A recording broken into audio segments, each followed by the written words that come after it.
weltare ɓiɓɓe fulɓe andu diine ma fedde heblo sukaɓe africa weltare tv takkusan yoni to cuska jeeri to cuska waalo to marda jeeri to marda waalo to beeli cowi to cenela sakoɓe to sincan sincu dañɓe to dara halayɓe ko on takkusan juula ha e nder galle ceerno mamoudou waddu to cité a sekna yuɓɓel ha to galle ceerno madani tallo to dakare ko taari ɗum kala ene jeeya e gardiɗi kabaruji men to leydi Mauritanie ko ñalawma hande o woni manditare wattore duuɓi capanɗe jeegom ko leydi Mauritanie hebno jeytari mum jamma hanki o hoorejo leydi ndi waɗi discours e nder discours he o suɓima hen toɓɓe sappo ɗe o ɗamini yuɓɓinde tuggi hitande e darorɗe hitande 2021 to leydi Sénégal e nder falde Kaolack ko camion ngaji ɗiɗi citerne dimdanoɗi gasoil petti toon yimɓe tato mbasi hen pittali mumen fodde yimɓe jeegomo kadi woɓɓe mbarmi hen to leydi Mali ko wuyɓe ɓe hinde taƴoɓe woni braqueuse uji kay des braqueurs ko kañumen tigui paddi bus goto bus transport hakkude Niema e to wiyete ñorode Sahel ɓe mbari hen yimɓe tato e nder ɓen hen goto ko Mauritanie najo to leydi Côte d'Ivoire jeunesse jeeyaɓe e pelle yendude e jeunesse jeeyaɓe e landaji lunda ɓe kolliri tigui wonde kay oɗo saaha joni ɓaade kaldigal koko darti ha laaɓi hakkude ardiɓe landaji ɗi kamɓene koɓe ɓamtoɓe ko fate seppoji mabɓe ko fate désobéissance civile to leydi Guinée Conakry intellectuel uji jiya tati won joom hakkillaji finɓe e famɓe ɓe leydi Guinée naɓe ɓe kolliri tigui e oɗo saaha joni caɗele tawateɗe nder leydi he ene namdi tigui ko wiyete repensance ko fate état woni tigui ne foti yurnitede no fewi wona caɗele ko fate résultat ji élection ngaji ɗum woni to leydi Gabon mankale nguɗo batu woni sommet baɗɗo taw ko sommet catala bitegal CEAC woni communauté économique des états de l'Afrique centrale joɗiɓe ñalawma hanki o e nder Libreville kabaruji men jolom jaɓiri so waktu rokki en ma jaaha to leydi France to leydi Iran to dowlaji dentuɗi Amérique bisimilla moon e ketki fotodirte joni jangoɗen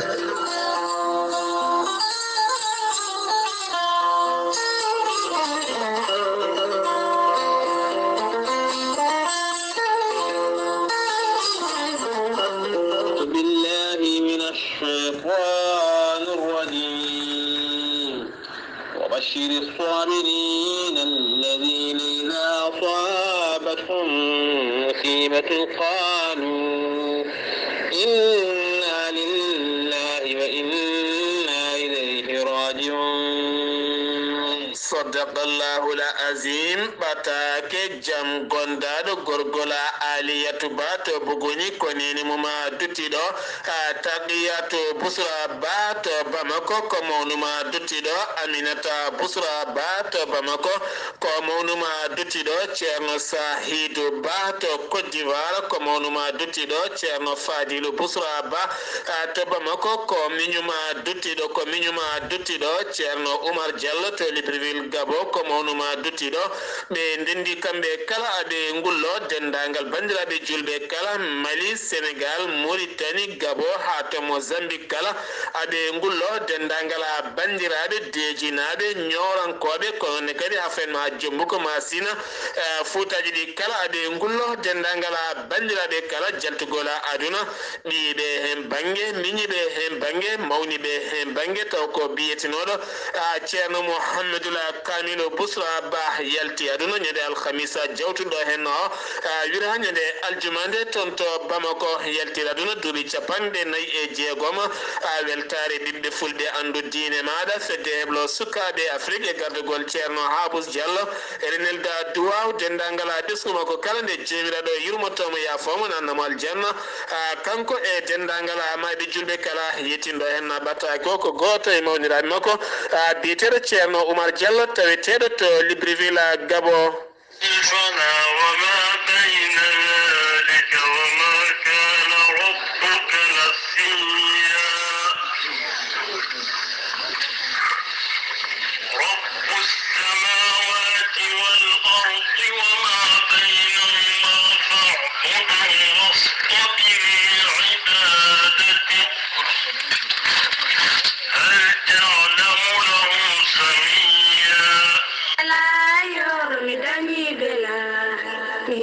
Bella,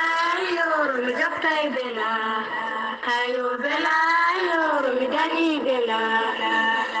docteur Djibiso safriyanke wittiyanke mojjomiraɗo rokki sellinde o saaha mo gonden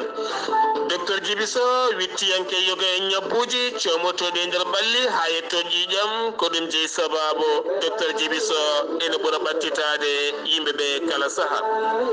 docteur Djibiso kumpitiɗo yoga e ñabbuji biyeteɗi prostate hernie fibron kyste kono kadi estomac nonne kadi neɗɗo ɓuutowa heewa donkuɗo ɓesnude gonduɗo e hémorroïde reedu yororo neɗɗo kadi gonduɗo e rewam docteur Djibiso dañi siroji taw ko beɓɗi yarde ɗi noon yoga e majji mbaɗana ɗum ko ɓen yimɓe ustorade goram e tenti kadi e ɓen yimɓe ronkuɓe ɓesnude koyɗe musoje deedi musoji poode docteur Djibiso ene jogui hen wittoji ɗi waɗi ha heeɓi en humpito sa yiiɗi andude saaha mo gonɗen docteur Djibiso to tawete so tawi ari ha to région mo Tambacounda cuuɗi meɗen Kidira sara juma mawɗo mo Kidira docteur Djibiso oɗo ñalawma hande ene tawe ɗona so tawi ari ha to barkewi noon woɗɗani waali jantan pharmacie docteur Djibiso ne tawe ɗon sa ewi Matam aɗa fayi Wourossogui sara garas mo Wourossogui so tawi ha ɗon ma tawɗon Makka ɓanna ɗonne kadi pharmacie docteur Djibiso ene tawe ɗona so tawi ari ha to Dakar lamorgo leydi Sénégal legal biyetegal Kirmasar sa ƴetti bis a wiɗimo are Tampa faade Pona nonne kadi ma tawɗon Baba Dia ko on halfina pharmacie docteur Djibiso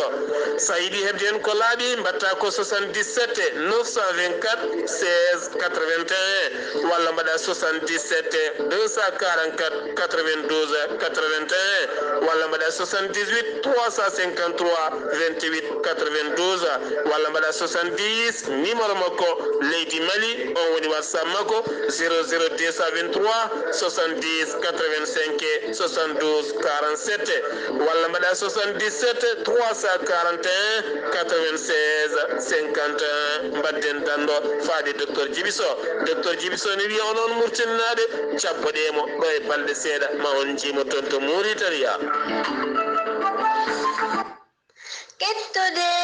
kaburuji mon e demgal pula Afrique, Asie, Europe, Amérique, Moyen-Orient, Océanie. jam ñalle mon musidɓe tedduɓe eɗen gone hoore bira nogas jeetati lewru jolal hitande ujunnaji ɗiɗi e nogas kabaruji men e ɗemgal pular ɗo e haalirde he ko musidɗo mon sehil mon Ghali Abouba to karallagal to ko musidɗo men miñi men sehil men Saydou Abouba hono no mbiruno eɗen gardini kabaruji men koto leydi Mauritanie puɗɗorɗen ko aseta hande o nogas jeetati jolal woni manditare wattore duuɓi capanɗe jeegom ko leydi Mauritanie heeɓi jeytari muma koye ndina mbadi noon hono Mohamed Cheikh El Ghazouani hoorejo leydi ndi aljuma hanki o waɗi discours makko à la nation discours o noon kono no hono kala hoorejo leydi heewi wadde ñande jamma so weeti ko manditare leydi mum e nder discours he noon kanko Mohamed Cheikh El Ghazouani o holliri hen toɓɓe sappo tawa kadi ko toɓɓe paydude no feewi ɗe o ɗamini kay yuɓɓinde yamirde yo waɗe à partir de 1er janvier hitande ujunnaji ɗiɗi e nogas toɓɓe sappo ɗe noon dendagal couche uji leydi Mauritanie kala moni foof ene yiito hen hoore mum e nder ɗon toɓɓe e nder toɓɓe sappo ɗe noon toɓɓere arwandirde ko o wi ko ɓeydowo pension ngaji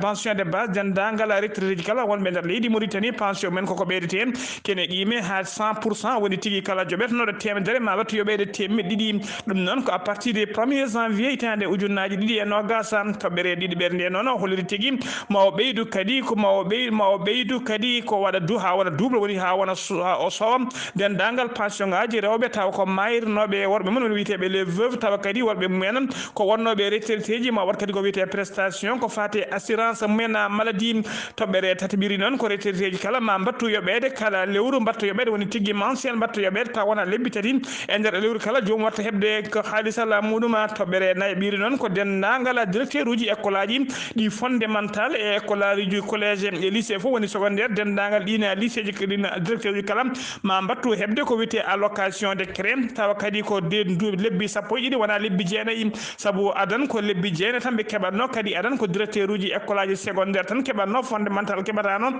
e oɗo saaha joni kamɓe directeur uji fondamental e secondaire kala ɓe battu hebde kadi ko lebbi sappo e ɗiɗi ɓe keɓata wona lebbi jeenayi tan toɓɓere joyiɓire nde noon o holliri ko ma o ɓeydu den ma o ɓeydu ko wiyete prima d'éloignement woni dendagal fonctionnaire guila e jangguinoɓe école aji facteteɓe e sahaji taw ko nokkuji goɗɗuɗi no fewi e guure mumen ma waɗe ɓeydi ko wiyete tigui prima d'éloignement ɓe noon primaji mumen ma ko fati on muctas ma o ɓeydu ɗum kadi hano hannirta ni to ma o ɓeydu ɗum hano hannirta ni o holliri kadi toɓɓere jeegoɓire ko ɓeydugol ko wiyete indemnité d'encadrement wonande ɓen inspecteur uji taw kadi ko enseignement secondaire e enseignement secondaire de base e enseignement de base e secondaire kala taw e secondaire enseignement secondaire technique kala ma o ɓeydu ɗumen ma o ɓeydan ɗumen moni mabɓe kala ma ɓeydane 10 000 won ujunnaje sappo taw ko haalis ugoyam e limore e hinde ɗe toɓɓere jeeɗiɓiri noon ko ɓeydugol kayim ko ɓeydugol toɓɓere jeeɗiɓiri noon ko ɓeydugol jobdele ɓeɗon safroɓe woni ko wiyeteɓe agent de santé kañumen kala ma jobdere mumen ɓeydo ha kene wona 30%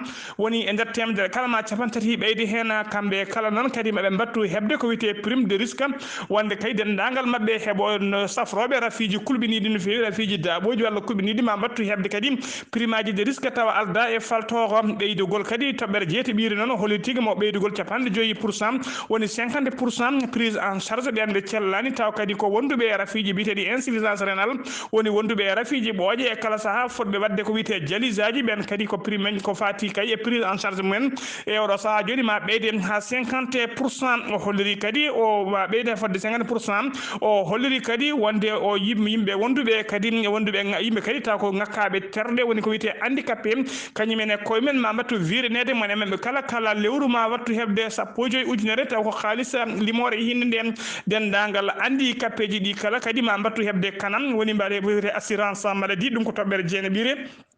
toɓɓere wattore sappo ɗen holliri kala sukaɓe wonduɓe e poli handicap kañum e koyemen ma battu versenede kala lewru batta versenede ujunnaje nogas tawa ko limore e kalisa uguya e limore e hinde nde ko ɗeɗo woni toɓɓe sappo ɗe Mouhamed Cheikh El Ghazouani hoorejo leydi ndi ɗi o haali e discours makko hanki jamma tam yidde weltinde ɓesgu leydi ndi kala ha joni ko leydi Mauritanie keddoɗen jagoɗɗo leydi ndi kalfinaɗo ko fati e cellal aade aljuma hanki o holliri bila makko ko fati e mboroso covid 19 teskama noon e oɗo saaha joni mborosone ɓeydi no fewi e nder yoga e leyɗele ha tengti e nder leydi Mauritanie aljuma hanki o goto hollirama ko 150 e jeegomo neɗɗo hesɓe tawaɓe ene gondi e oɗon mboroso covid 19 e nder ɓen noon hen goto koto Ayouna goto koto Wuro Rosso Sehil Babi ko neɗɗo goto Nouadhibou ko yimɓe tato Zoyarar ko neɗɗo goto heddiɓe ɓe kala ko nder Wuro Nouakchott e nder Wuro Nouakchott ne leegal Tafrak Zeynam ene teskam ko leegal ɓurgal hewde fiɗaɓe ɓenne keeɓi 50 e jeenayo neɗɗo leegal Alvar ko nogas jeegomo fiɗaɓe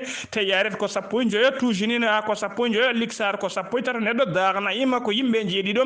Riyad ko yimɓe jeegomo Elmina e Sebha mone leegal hen foof ko yimɓe nayo e nder ɓe cellano ɓe kadi ɓe kolliri 13 kepti cellal mumen hano hannirta ni paati galleji men leydi Mauritanie tuggi ko rafi o naati leydi ndi faade oɗo saaha joni eɓe jaara ujunnaji 6 e temedde 4 e nogas e nayo neɗɗo winditiɓe dogol corona hen ujunnaji 7 e temedde jeegomo capanɗe jeegomo e joyo kepti cellal mumen hano hannirta ni temedere capanɗe jeeɗiɗo e ɗiɗo kawri hen e ladialla ha joni ko leydi Mauritanie keddoɗen jen ha to Darel Barka hono di docteur Di Wula Zeyna ko ministre développement rural aljuma hanki o waɗi supervision e nder fande to wiyete Mboyo ene tawe nder commune mo Darel Barka mo qata mo ɓogge ko wiyete lancement puɗɗugol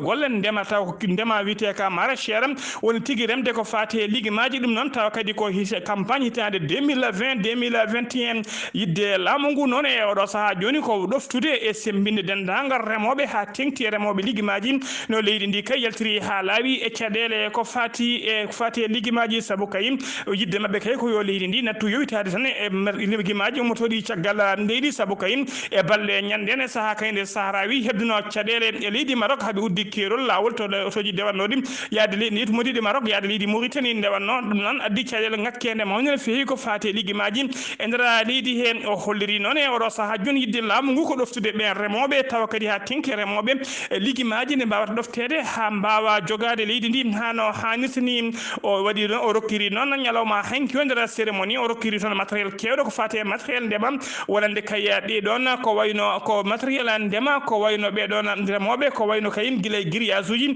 ha e awdele ha ko wayno grillage uji e awdele kala e gueɗe kewɗe taw ko coopérative uji joom coopérative uji ndema kañumen dokka toon cérémonie o noon en waɗi tiko yesso waali région mo brakna wondude e waali woni gouverneur mo trasa e yendude e yesso hakim mo bobo guem e tawtorede kadi président conseil régional mo brakna e wondude e yimɓe hewɓe taw ko yimɓe laamu tawtorama cérémonie o ha joni ko leydi Mauritanie keɗoɗen jeena ha to kiifa sukaɓe ɗiɗo hanki kaaɓi e nder salle de gym woni tigui nokku taw ko pijirloji mbatte en caggal nde luural waɗi hakkude mabɓe hen goto yooɓi fittandu keɗɗiɗo ɗum waɗi ko alkamisa ɓennuɗo o baraɗo o noon yata ko duuɓi sappo e jeetati e oɗo saaha joni noon goski makko ne tawe tigui to morgo kanko barɗo o noon omo teɓama mo tawe juuɗe dadiɓe ha joni ko leydi Mauritanie keɗoɗen jagorɗo leydi ndi kalfinaɗo ko fate jangde technique biyeteɗo jangde technique biyeteɗo e réforme biyeteɗo Mohamed Melayni wule e yiite o holliri tigui wonde ministére makko ene ministére makko ma waɗa recruté woni tigui ma ƴettu ko ma ƴettu temedde jeenayyi o neɗɗo ma heble taw ko jangguinoɓe école aji ɗum noon taw ko ene jeeya e eɓɓore to eɓɓore hoorejo leydi ko wiyata mais priorité o holliri kadi ɓe maɓe recruté kadi fodde ujunere neɗɗo waɗɓe jangguinoɓe école aji ɗum noon koye mbadi programme élargi kamɓe ɗum noon o holliri kadi wondema ujunnaji ɗiɗi classe ma mahen e nder jokli leydi Mauritanie kala foof noon ko yidde kay ittude leydi Mauritanie ha laaɓa e caɗele jangde foof noon ko yidde ɗoftude wadde leydi ndi e caɗele jangde o haali ndeɗo haalande noon ko ñalawma hanki o e saaha o joddino kay e ɓeɗon taw ko jangguinoɓe directeur uji école aji fondamental e secondaire uji tawa teeɓe e nder wuuro Rosso ha joni ko leydi Mauritanie keɗoɗen fedde rendinɓe rewɓe taw ko rewɓeɓe worɓe mumen mbarano e sukaɓeɓe babiraɓe mumen mbarano taw kadi koye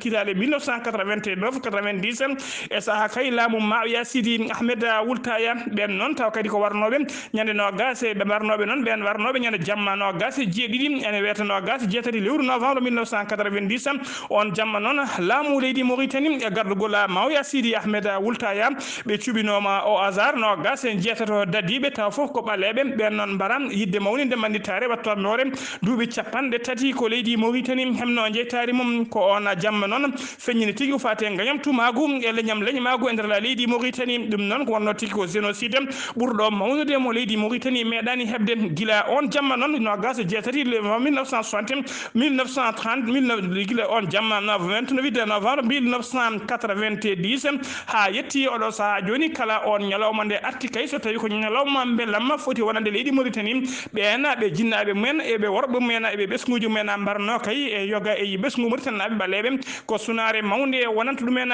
oɗon ñalawma noon ko sunare mawde wonanta ɓe kolliri kadi ɓeɗon kala waraɓe tawa kadi ɓe mbara koye nder nokkuji ɗi nokkuji ɗi laamu ɗum suuɓi ɗon fodde temedde joyyi e nogas sagata joɓano pittali men joɓama hen tawa kadi ko warloɓe nder nokkuji ɗi mbiyata mouroiruji woni nokkuji to yimɓe mbarete to yimɓe ɗeɓtete ko wayno to Inal to wiyete Azlat to wiyete Neybakka to wiyete Neybak to wiyete Zereyda to wiyete Benaymira to Elega to Tiginte ɗiɗo nokkuji kala e goɗɗi fodde capanɗe tati nokku taw ko nokkuji de torture woni to yimɓe lertete fodde capantati ɗiɗi nokku e nder leydi Mauritanie kala duuɓi capantati joni noon e duuɓi capantati joni noon ha joni ɓen taw ko wiyeteɓe les veuve woni ɓe worɓe mumen mbara e ɓen kadi orphelin woni tigui ɓeɗon bayeji ɓe babiraɓe mumen mbara ha e oɗo saaha joni ɓe ganda ni goskiji babiraɓe mabɓe to keedi ɓe ganda kadi to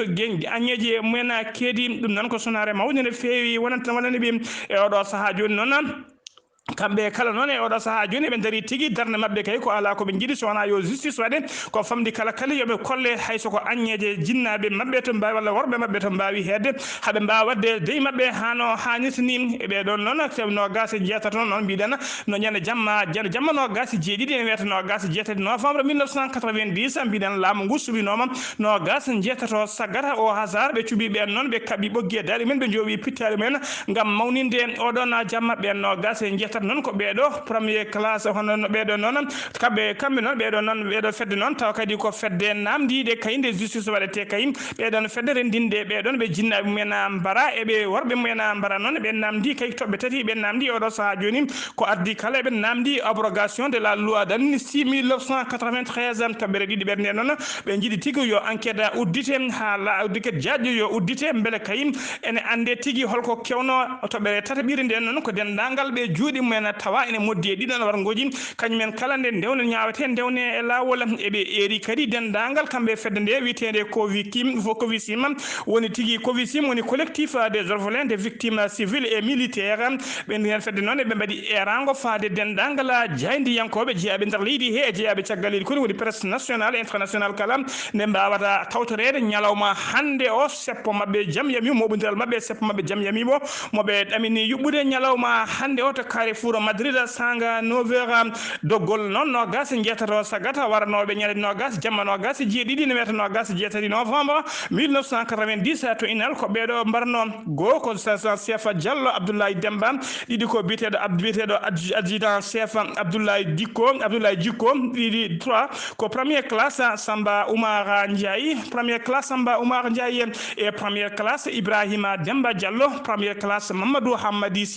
Sergent Mbouch Abdel Kader Sim et première classe Samba Baba Ndiaye deuxième classe Oumar Demba Diallo première classe Amadou Saïdou Thiam première classe Mamadou Oumar Sim première classe Abdourahmane Diallo sergent Diallo Demba Baba soldat Mamadou Demba Sim soldat Alassana Yero Sara caporal Amadou Mamadou Ba sergent chef Lamtoro Kamara sergent chef Souleymani Moussa Ba deuxième classe Oumar Khalidou Thiam sergent Samba Sall deuxième classe Abdoulaye Beye Diallo première classe Cheikh Tijane Diam deuxième classe Samba Bokara Soumaré première classe ko Moussa Ngaïdem première classe ko Siraji Dilo première classe ko Demba Oumar Si sergent Adama Yeroli deuxième classe ko Samba Demba Koulibaly ko beedo no gas jetaro sagata mbarno nyande jamma no gas jeedidi wer no gas jetati novembre 1990 tawa kadi ko e saha laamu Mawiya Sidi Ahmed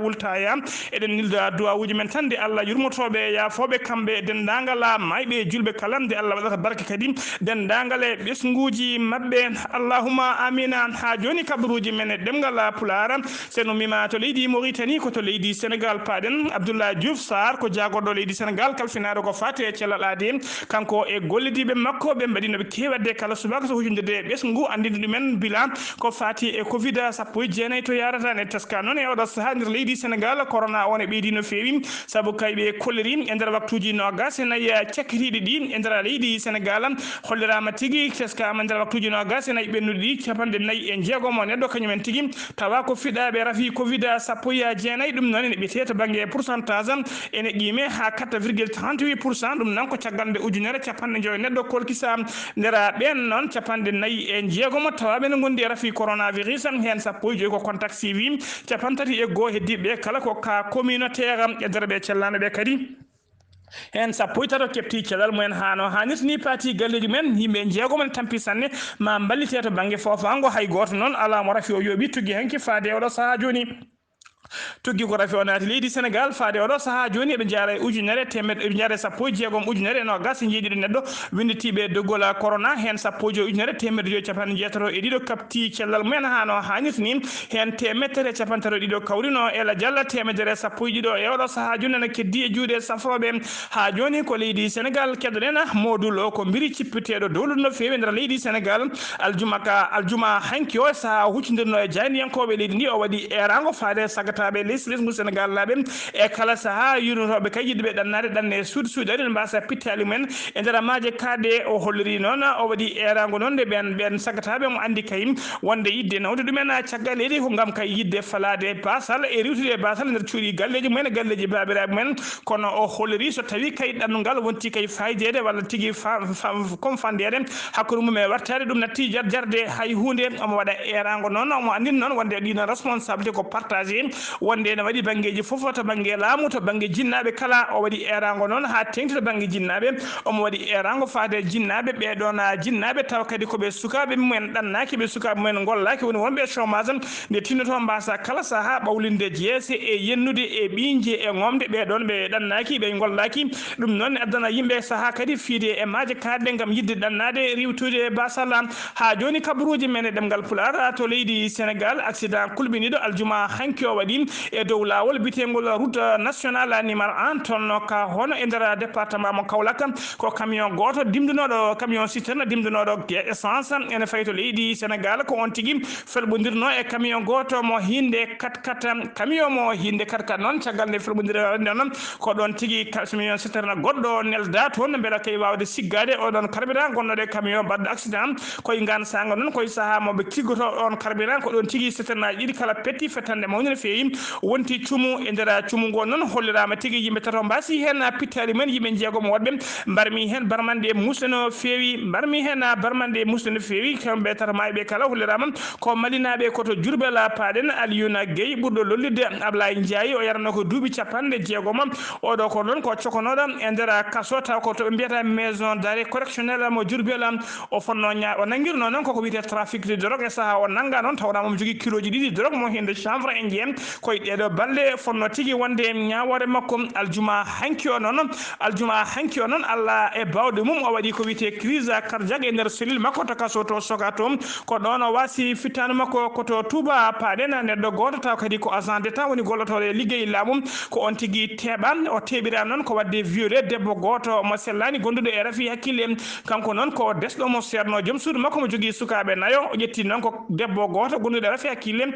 jarowo e duuɓi nogas o waddi ɗum ha galle makko o menacé ɗum laaɓi walla ko jaasi woni ko wiyete arme blanche o waɗi ɗum menacé gam yidde wondude e mum o waɗi on violé caggal noon nde o teɓa ɗon nde ɓen waɗoɓe loskoji jukkimo e nandu men kay o felliti gonɗinde tigui wonde o wondino jokkodiri terle e suka debbo gonduɗo e rafiyo kono ko lawol gotol tan o jokkodiri e mum kono haɗani noon o waɗama déféré e oɗo saaha joni o waɗama déféré e mbadi mandade dépôt to kasoji to prison centrale mo Touba ha joni ko leydi Sénégal keddoɗen Medina Baye nuldi sete timmuɗo no fewi ummade to leydi Sénégal faade to leydi Mauritanie addiɓe toon noon tawa kadi ɓe gaari ko dow nalade yamirore e dow nulal khalifa général Medina Baye yettinoyde duwawuji mabɓe caggal ustare men noɗo wonde horejo leydi Mauritanie biyeteɗoɗo Sidi Ould Cheikh Abdallah ɓe jeehi kadi kamɓe délégation noon ɓe jettima leydi Mauritanie ɓe mbawi yaade ha to wuuro wiyetego Landem to woni wuuro taw Sidi Cheikh Ould Abdallah jeeya to wuuro mumen to yettinde toon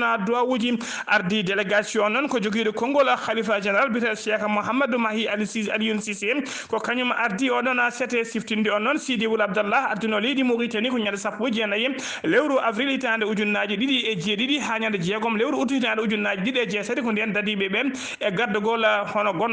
gonnoɗo chef d'état major makko particulier biteɗo Mohamed Abdel Aziz kañum derguinno laamu makko ha joni kabaruji men e demgal pular seno wimete leydi Mali ko seno wimete leydi Sénégal koto leydi Mali paaɗen e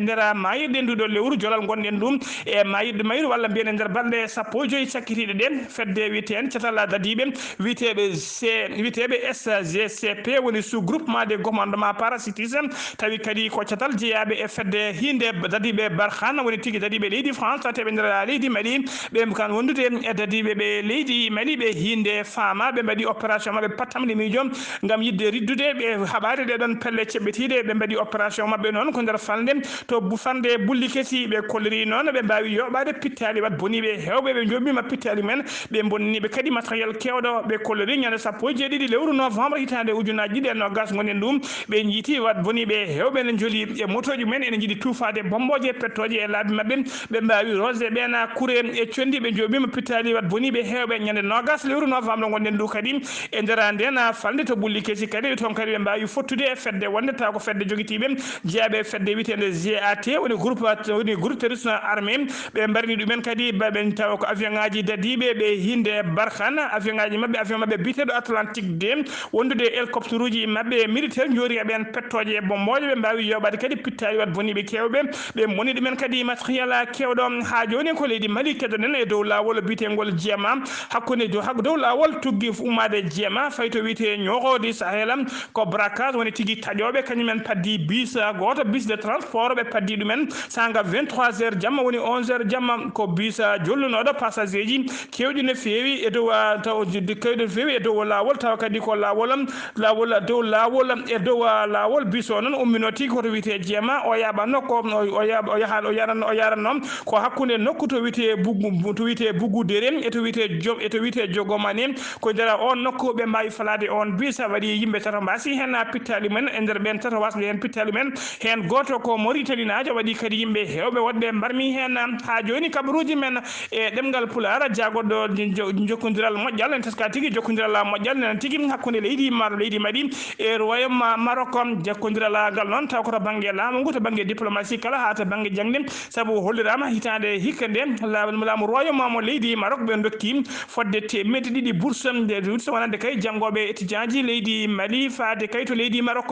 hen temedere capanɗe joyyi bourse ko étudiant ji janggoɓe nder université ji ɓe leydi Maroc hen capanɗe joyyi bourse heddiɓe ko enseignant taw ko janggo faade enseignement supérieur professionnel foof so rentino hawra temedde ɗiɗi bourse ɗum noon koko leydi Maroc rokki leydi Mali hitande hikka nde ha joni ko leydi Mali kadi ren jaggoɗo leydi ndi kalfinade ko fate cellal ADN o waɗi tigui haalande makko walla mbiyan o ɓayyini communiqué makko mo tongode temedde ɗiɗi capanɗe jeeɗiɗi ko fate covid-19 aljuma hanki o holliri tigui wonde ko ujunere temedde ɗiɗi capanɗe jeetato e goho neɗɗo kolkiso noon tumanoɓe ko wonduɓe rafi coronavirus e nder holkiso he noon tawama tigui e oɗo saaha joni mboroso covid-19 ne ƴelliti no fewi e nder leydi Mali saabu ñalawma o goto ñalawma hanki o ko capanɗe jeegomo e yimɓe ɗiɗo tawa ko fiɗaɓe to nokku biteɗo Keñaba ko 16 neɗɗo to kala bankoro ko yimɓe ɗiɗo to kita ko yimɓe ɗiɗo to kati ko neɗɗo goto